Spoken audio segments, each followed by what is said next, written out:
अब तू सतावल छोड़ दा, दिल के दुखावल छोड़ दा।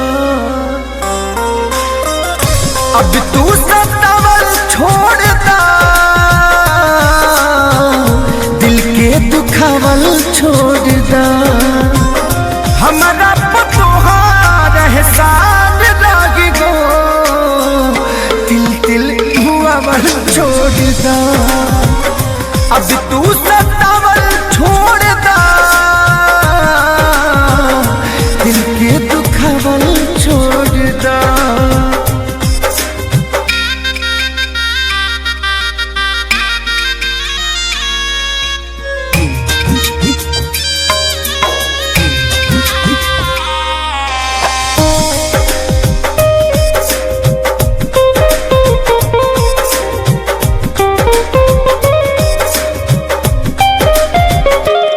अब तबियल छोड़ दे हनी, जिंदगी जियल छोड़ दे हनी।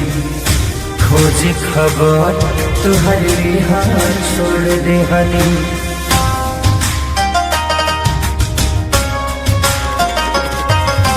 खुश बड़ू पे बफाई में, दिहलू जहरिया दवाई में।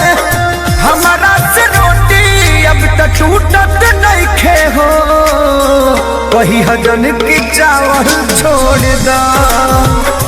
अब तो सतावल छोड़ दा, दिल के दुखावल छोड़ दा।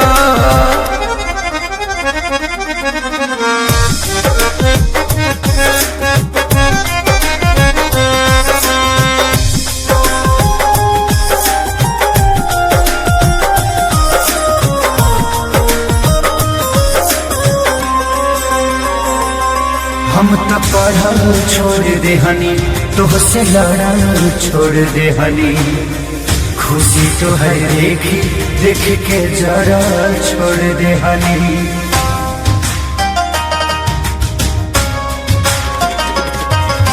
कृष्णा पे जरा दिखे सारी के, छोड़ दे हनी यारी के।